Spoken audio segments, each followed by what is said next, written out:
Hello lovely people, gorgeous people, how are you all today? Are you all thrilled and excited that it's May? Is your snow melting? I hope so. Oh, are you getting all set for going bonkers in the garden this month? I hope so. I'm being really naughty today.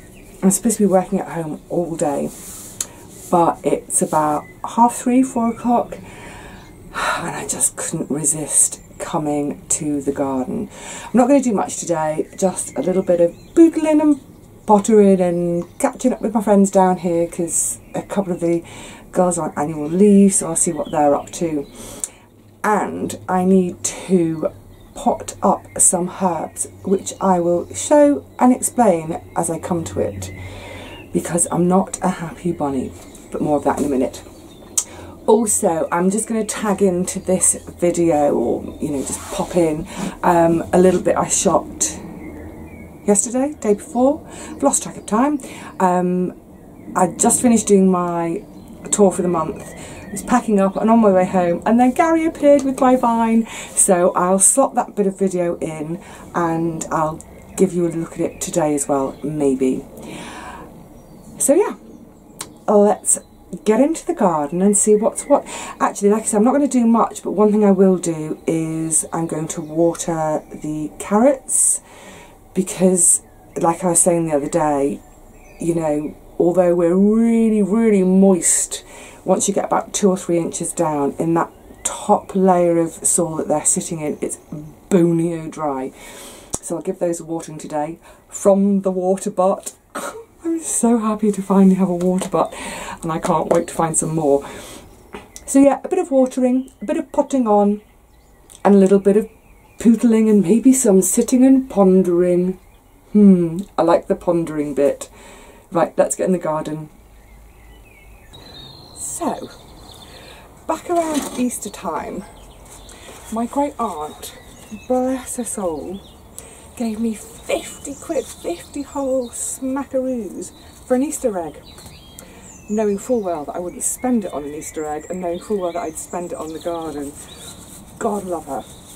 So I decided, because I lack space to bring seeds on, and pretty much all my space is taken up with the veg seeds, I decided to splash out and buy some small herb plants. Yay! It's ever since I bought that lavender, I'm like, let me buy plants, instant garden. But herein lies the problem. They were sent to me in a cardboard box with absolutely no protection. There was not even a sign on the cardboard box to say this way up or anything like that. It arrived, the top of the cardboard box was smashed in. I opened it and they were all chucked around inside. So, actually I'm going to come closer. I asked for 5 chamomile plants. Can you see that? Look at the state of it. Absolute state. That's the only one that has survived. I mean, they were just like literally thrown about. See if you can see that in the light. That's the fennel. I mean, look, it's all snapped to bits. Oh, these are so sad. I don't even know if I can rescue. That's bergamot. And that one, you see, maybe I'll put it in the light. Bergamot. Look, it's absolutely pathetic. So, well, the lemon balm, all the top bits were snapped in the box, but I think I can rescue that. So I immediately emailed the company with photographs to show them what had happened, and to tell them that, frankly, I was dismayed by their packaging. I got a reply quite quickly and was asked to basically, oh dear, nurture the plants for a couple of weeks. They'll come back. So I mean, it was pretty obvious as soon as I opened the parcel that some of them were dead as dodos. Oh, it's so disappointing. You know, it breaks my heart to see damaged, dying plants anyway, but also because, I mean, you guys know how careful I am with my money. This was a real treat for me, or supposed to be. I was so excited to be able to put that money to such great use and get my herb garden started. So to see all these just wrecked plants, oh, it was heartbreaking. Anyway, a week later, they were in an even worse state, as you can imagine. So I sent another lot of photographs to the company, and basically said I'd like a refund. But at that stage, they didn't even want to refund me. The answer I got was, keep looking after them. Keep looking after them. It's like, imagine buying a brand new car. The car arrives and you immediately have to take it to the garage and leave it with mechanics for weeks on end. So I said, you know, no, that is not acceptable. I've spent good money on this stuff. I mean, it was 30 quid for 11 little plants. So then I was told, okay, we'll send you some replacements. But I said, no, thank you, because if that's how you package things, I showed them photographs of the packaging, and they, you know, their first response should have been, you know, Miss Gregory, we were so sorry, this shouldn't have happened, etc., etc. But the first response was, you're the first person to ever complain about our packaging is fine. It's like, well, it's obviously not fine. Anyway, cut a long story short, I finally, a couple of days ago, managed to persuade them to not send replacements, but instead to refund me. I haven't had the refund yet, we'll wait and see. I mean, I really don't know, is it worth trying? Well, it's worth trying. So the others have basically ended up straight in the compost bin. Most expensive compost I've ever bought. But like I say, it's more that I was just gutted because I was so excited to have these little plants arrive and to, you know, start getting that bit of the garden together. So this all happened about 2 weeks ago, which is, oh, excuse me, it's another reason I haven't really pushed on with getting the herb garden ready, because nothing to put in it. Once I've got that bed dug over a bit better, once I've got that bed dug over a bit better and conditioned with a combination of organic matter, grit, sand, whatever I can get, then I will be sowing some seed, lots of seed, as well as obviously popping in the lavender plants I've got. Yay! The actual plants. And then, if by some miracle all of these revive, then I shall add them. So the hyssop I ordered, completely gone. And the thing is as well, you might think, why didn't I go local? I was trying to find things like hyssop, bergamot, meadowsweet, things you don't find in your bog standard nursery, which is why I went online. But you would think an online business would be used to sending things out in the post. Anyway, do I name them? I'm not sure. You know, in fairness, they have come good in the end, offering me a refund. Like I said, I haven't had it yet. I tell you what, if they're tardy with the refund, I will tell you the name of the company.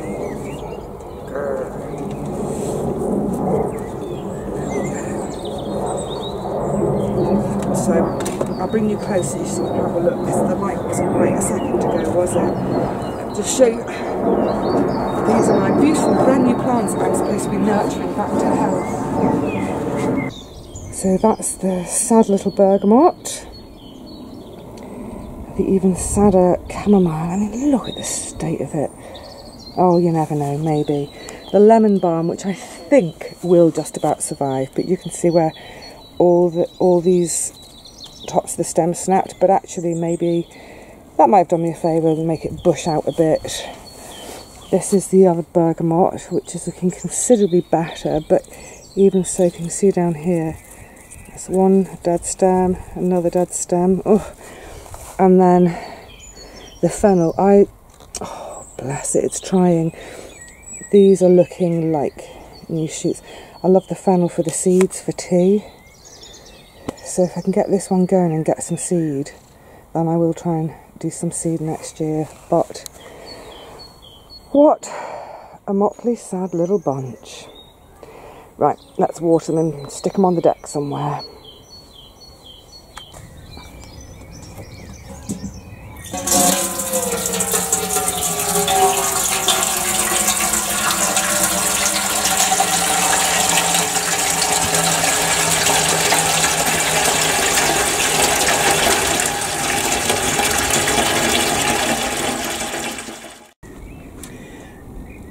So this is going to seem like a little random portion in whatever video you're watching today, because I'm filming this another day, if that makes sense. I was just down here today to do a bit of work, film a tour at the beginning of May. It's getting ready to pack up and go home, and just as I was about to go, Gary turned up with my grapevine. So he was telling me about it. He's had an absolute devil of a time to get it out. So he's not sure whether it's going to work. There's actually, I'll show you this way around, there's quite a lot of shoots here. So this is all entangled in the roots of a tree and a concrete post. Bless him, he was at it for an hour to get it out. So we're not sure whether it's going to work, but it's worth a go, isn't it? So what I'm going to do is I'm going to plant it or sink it right up to here, and then just absolutely soak it and keep it really, really soaked for the next few weeks. That's Gary's advice. So I'm going to try that. Look, if it doesn't work, I was going to put the fence up anyway. I've got other plants to get going this year to climb up. Hopefully though, this will work. I'm so excited. The other thing is, he's not really sure, well, doesn't know the variety, doesn't even know what colour the grapes ought to be, because they ended up building an extension, so where it was always in shade and it never really came to anything, which is why they've gotten rid of it. So it's all going to be a surprise. Let's get it planted. So just trying to keep an eye on the level there. I think that's about it. Let's just fill it in again now. Just while I'm here, I think some of you had noticed it when I filmed on one of those really sunny days with the insect houses here. Wow, they've been such a great hit. Constant hive, if you pardon the pun, of activity.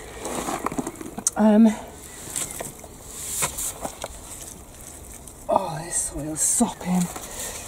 Of course it's because it's been raining, but that's fine for the sake anyway. Yeah, so the insect houses here seem to have worked an absolute treat. Much more activity in them here than there was when they were hanging in the rose bush. So yeah, I'm looking forward to hopefully getting some more made with bits of leftover all the sort of scraps of wood and some scraps of bamboo canes, which are really pretty much too short for anything. Of course, it's like working with concrete.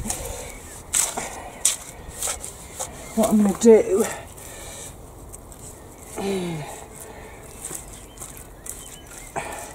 while it's sopping wet like this, rather than firm it down too much at the moment, because then when the sun bakes it, it will literally turn to concrete. Well, not literally, metaphorically. I think what I'll do at this stage is just give it a really good soak. I know that the soil is pretty wet. Let that help settle that soil down, and then come and fill it in and give it a bit of a light pressing in a couple of days.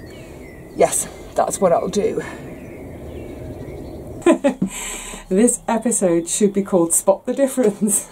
Got another different top on, just because I've been in the shade for a bit and it's getting a bit chilly, so I put my jumper back on. So I'm so pleased that the grapevine is in. Yay! Fingers crossed that some of those herbs maybe survive. If not, well, hopefully when my refund comes I can go somewhere local, and even if I can't get those particular herbs, hopefully I can find something lovely for myself. Yay! So they've had a bit of a soak and I'll now just leave them to rest a little while. Hands up who wanted to go to the lavatory when the water pot was going into the watering can. Oh, that made me laugh even as I was filming it. I was like, need the loo. So, it was just a little quick session today. It's a lovely time of day because folk are arriving after work and we're all having a little catch up, and just gives you that lovely, snug, happy feeling. So I'm going to say cheerio to you all now. I'm going to tag on to the end of the video. Don't watch it if you don't like meditation. A few minutes of film of the insect houses, because there's been so much activity around them in the last few days. I thought it'd be really interesting to just literally point the camera at them and film with nothing else going on. So I made some footage yesterday, which I think I'm going to just tag on to the end of the video. It's really peaceful and meditative. Nothing happens except insects come and go. If you fancy, well, carry on watching. If you don't, it's cheerio for now. I'll see you all again really soon, I hope. But in the meantime, I hope you're making the most of this fabulous weather. Take care. See you soon. Cue the bees.